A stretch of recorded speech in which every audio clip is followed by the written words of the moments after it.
आज का हमारा टॉपिक है el nino and southern oscillation in relevance to the Indian monsoon. Okay, तो फर्स्ट हम ये जानते हैं कि अल नीनो क्या है। तो अल नीनो की स्पेनिश वर्ड है जिसका मतलब है बेबी क्राइस्ट। तो El Nino is a ocean current. ये एक ओशियन करंट है जो कि पेरू के कोस्ट और इक्वाडोर के कोस्ट के अलोंग अलोंग मूव करता है। This is El Nino, a hot water current. ये एक हॉट या वार्म वाटर करंट है जो कि पेरू के कोस्ट के अलोंग मूव करता है। अल नीनो के बारे में यह धारणा है कि इसका जो साइकिल है वो 4, 6 और 7 ईयर्स तक हो सकता है। नाउ मॉनसून के संदर्भ में यह कहा जाता है जब भी अल नीनो फेनोमेना होता है उस समय जो मॉनसून है वो वीक पड़ जाता है और हमें जो उस समय रेनफॉल मिलती है वो कम मिलती है। ठीक है, क्योंकि जब ये वार्म करंट यहां पर होगा तो लो प्रेशर यहां डेवलप हो जाएगा और लो प्रेशर डेवलप होने की वजह से बारिश यहां पर होनी शुरू हो जाएगी। ठीक है, तो इस तरफ को हाई एयर प्रेशर डेवलप हो जाता है जिसकी वजह से लो रेनफॉल होती है इंडियन ओशियंस के एरियाज में। यह है अल नीनो।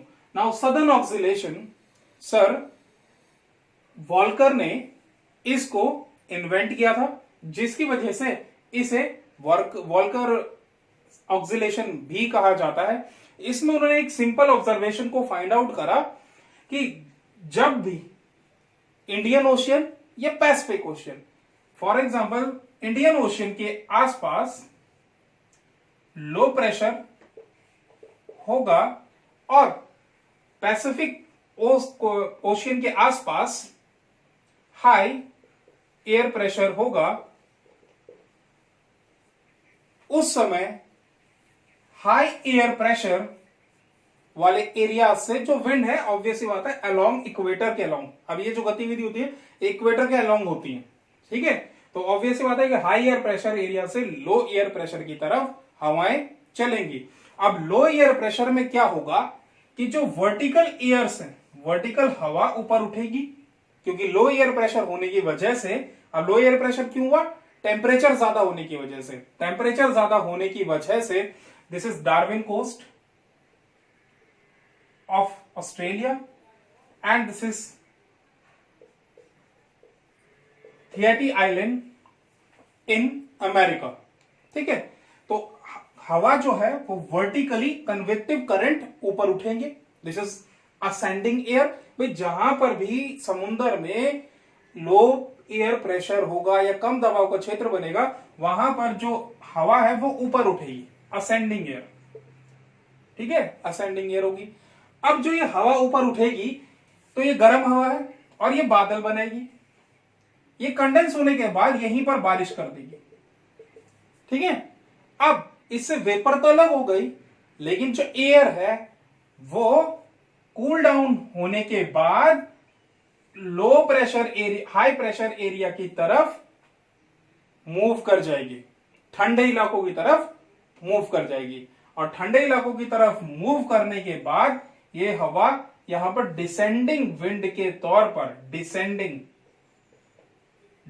विंड के तौर पर नीचे बैठनी शुरू हो जाती है और फिर सरफेस में ये हवा इस तरफ चलेगी। तो ये सर्कुलेशन को वॉल्कर सर्कुलेशन या सदर्न ऑक्सिलेशन कहा जाता है। ठीक है, कम दबाव का क्षेत्र, हवा ऊपर उठी, यहां पे बारिश हुई, हवा इस तरफ साउथ पैसिफिक रीजन में। ठीक है, ये पैसिफिक ओशियन है, पैसिफिक ओशियन के ईस्टर्न साइड में ये हवा डिसेंड हुई। डिसेंड होने के बाद lower higher air pressure area से ये लोअर की तरफ आई in near about in lithosphere. Clear? तो ये है सदर्न ऑक्सिलेशन। सदर्न ऑक्सिलेशन अगर सेम उल्टी सिचुएशन हो जाती है अब, ठीक है, उल्टी सिचुएशन में क्या होगा कि अगर यहां पर लो प्रेशर डेवलप हो जाएगा तो लो प्रेशर में हवा यहां से उठेगी और कूल डाउन होकर के यहां आएगी और यहां पर डिसेंड हो जाएगी इंडियन ओशियन के पास या western coast of Pacific Ocean में। This is known as southern oscillation. Now what is its connection from the point of view of Indian monsoon we have to understand. तो normal situation क्या होता है, normal situation ये होता है, this is equator, this is 0 degree equator, okay. अब नीचे से जो ट्रेड विंड्स चलती हैं वो अपने लेफ्ट की तरफ डिफ्लेक्ट होती हैं due to Coriolis force, south eastern trade winds, ठीक है, ये ईस्टर्न कोस्ट की तरफ डिफ्लेक्ट होती है।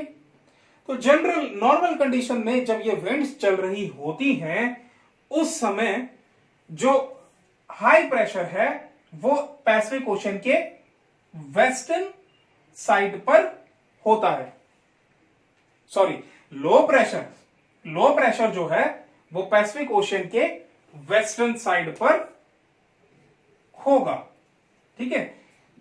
तो normal situation, I am drawing normal situation like this कि low pressure is here, this is low air pressure area and high air pressure on this side, ठीक है, high air pressure area on this side. Low air pressure में wind ऊपर उठी, rainfall इस area में होगी